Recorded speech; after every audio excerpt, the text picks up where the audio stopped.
Assalamualaikum warahmatullahi wabarakatuh. Perkenalkan, saya Fadila Rahmadani dengan NIM 2316050151 dengan program studi Perbankan Syariah dari UIN Imam Bonjol Padang. Baik, pada video kali ini saya akan menjelaskan materi mengenai regresi linear berganda dengan menggunakan SPSS guna memenuhi ujian akhir semester saya, yaitu statistika lanjutan. Baik, langsung pada soal, di mana berikut ini disajikan data lingkungan kerja, pengalaman kerja, dan produktivitas karyawan bulan September 2008. Yang pertanyaannya yaitu, ujilah data di atas menggunakan regresi linear berganda dengan SPSS untuk melihat pengaruh lingkungan kerja yang disimbolkan dengan X1 dan pengalaman kerja X2 terhadap produktivitas kerja Y dengan alfa 0,01. Soal yang pertama yaitu jelaskan secara rinci setiap langkah yang dilakukan. Langkah pertama, kita membuka SPSS, lalu klik variable view untuk membuat judul kolom yang terdiri dari 3 kolom yang sesuai dengan data yang ada. Yang pertama itu lingkungan kerja, yang kedua pengalaman kerja, yang ketiga yaitu produktivitas kerja. Untuk bagian kolom nama, jika ada spasi kita menggunakan underscore. Lanjut ke type, kita menggunakan numerik karena data berupa angka. Kemudian weight kita gunakan 8. Weight menunjukkan banyak digit angka yang kita gunakan. Berikutnya desimal, kita nolkan semua karena pada soal tidak terdapat bilangan desimal.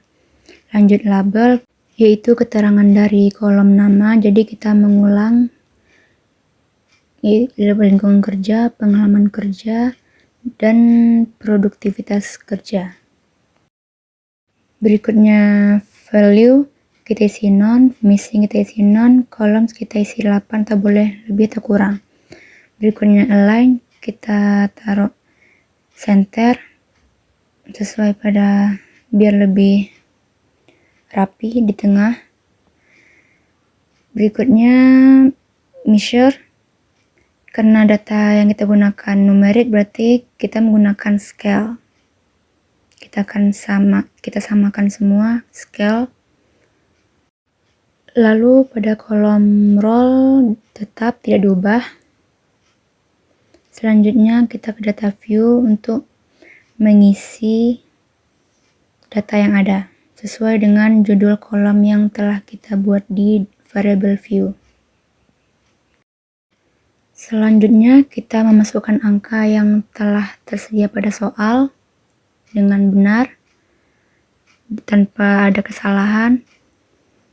Berikut langsung pada mengolah data. Yang pertama kita mengklik analyze, regression, kemudian linear.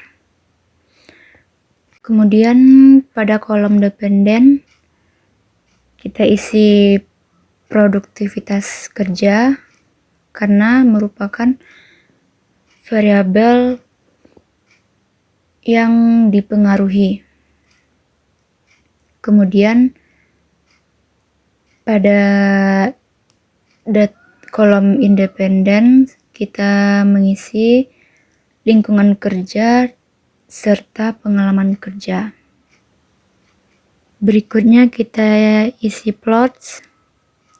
Kita centang histogram untuk menunjukkan diagram batangnya nanti. Kemudian setelah selesai continue.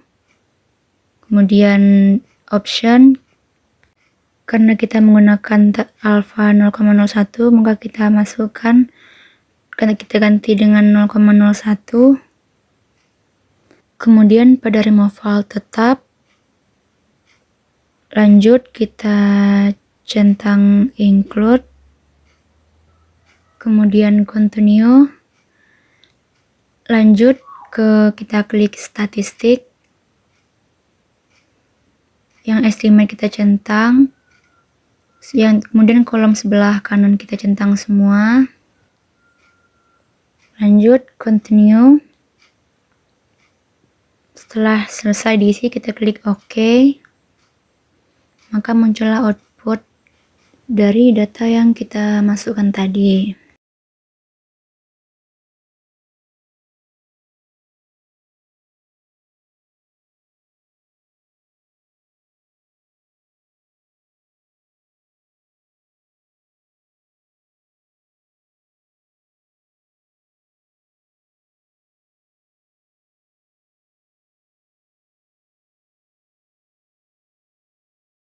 Soal kedua yaitu, pada variabel view jelaskan alasan type dan measure yang digunakan.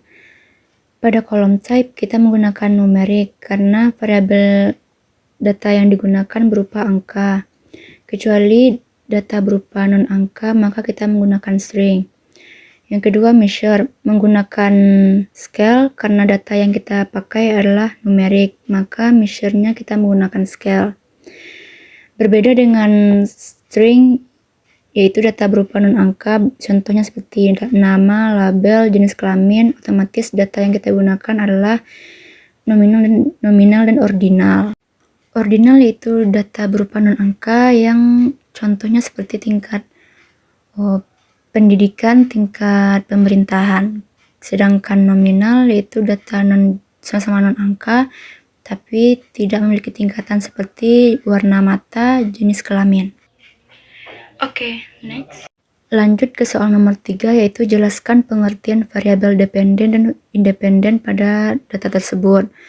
Variabel dependen yaitu variabel terikat atau variabel yang dipengaruhi. Pada contoh soal yaitu produktivitas kerja. Sedangkan variabel independen yaitu variabel bebas atau variabel yang mempengaruhi perubahan. Contohnya pada perubahan Y, yaitu lingkungan kerja dan soal keempat, interpretasikan statistika deskriptif berupa rata-rata dan standar deviasi dari ketiga variabel. Di sini rata-rata atau mean dari produktivitas kerja adalah 54,33 dengan standar deviasi atau simpangan bakunya 5,677. Kemudian rata-rata lingkungan kerja 54,21 dengan standar deviasinya 5,89. Rata-rata pengalaman kerja 5,29 dengan standar deviasinya 1,876. Berikut soal nomor 5. Nilai alfa 0,01 tentukan maksudnya apa? Alfa 0,01 menunjukkan tingkat signifikansi atau risiko kesalahannya sebesar 1%. Dan berapa nilai selang kepercayaan dan interpretasikan maksudnya apa? Nilai selang kepercayaannya adalah 99%, yang artinya 99% kita yakin bahwa hasil analisis penelitian tersebut benar dan hanya 1% kemungkinan kesimpulannya salah karena kesalahan pengambilan sampel. Soal nomor 6, jelaskan korelasi antara lingkungan kerja dan produktivitas kerja atau disingkat dengan RX1Y dan korelasi antara pengalaman kerja dengan produktivitas kerja yang disingkat dengan RX2Y serta berikan implementasinya. Korelasi antara lingkungan kerja dengan produktivitas kerja sesuai pada tabel menunjukkan angka 0,45 yang artinya hubungan antara lingkungan kerja dengan produktivitas kerja adalah cukup dan hubungannya adalah positif. Artinya ketika lingkungan kerja meningkat maka produktivitas kerjanya cenderung meningkat juga namun tidak secara signifikan. Lanjut, korelasi antara pengalaman kerja dengan produktivitas kerja menunjukkan angka 0,293 yang artinya hubungan antara pengalaman kerja dengan produktivitas kerja adalah lemah dan hubungannya adalah positif. Artinya hubungan produktivitas kerja dengan pengalaman kerjanya sangat tipis meskipun ada kecenderungan bahwa semakin banyak pengalaman kerja, produktivitas kerja sedikit meningkat namun tidak terlalu signifikan. Soal nomor 7, tentukan nilai koefisien determinasi R kuadrat dan berikan interpretasinya. R kuadrat atau R square-nya menunjukkan angka 0,268, artinya lingkungan kerja dan pengalaman kerja dapat menjelaskan produktivitas kerja sebesar 26,8% dan 73,2% dipengaruhi oleh variabel-variabel yang lain. Nomor 8, buatlah model regresi linear berganda. Sesuai pada kolom B, maka kita dapat model regresi linear bergandanya adalah Y sama dengan 27,838 ditambah 0,413x1 tambah 0,775x2, di mana keterangannya Y sebagai variabel produktivitas kerja, X1 variabel lingkungan kerja, dan X2 variabel pengalaman kerja. Soal ke-9, tentukan koefisien regresi A, B1, dan B2 serta interpretasikan. A adalah 27,838, artinya jika X1-nya 0 dan X2-nya 0, maka produktivitas kerjanya mencapai 27.838 unit per hari. B1-nya 0,413, artinya setiap lingkungan kerja naik satu satuan, maka produktivitas kerja meningkat sebesar 413 unit per hari dengan asumsi pengalaman kerja tetap atau tidak berubah. Yang B2 adalah 0,775, artinya setiap pengalaman kerja naik 1 tahun, maka produktivitas kerjanya meningkat sebesar 775 unit per hari dengan asumsi lingkungan kerjanya tetap. Soal terakhir, prediksilah produktivitas kerja jika lingkungan kerjanya 50 dan pengalaman kerjanya 10 tahun. Maka kita masukkan ke persamaan linear berganda dengan Y sama dengan 27,838 ditambah 0,413 dikali X1 ditambah 0,775 dikali X2. Kita ganti X1 dengan 50 dan X2-nya 10 tahun, maka hasilnya 56,238. Jadi produktivitas kerja saat lingkungan kerja 50 dan pengalaman kerja 10 tahun adalah 56.238 unit per hari. Sekian penjelasan dari saya. Jangan lupa like, komen, dan subscribe. Dadah!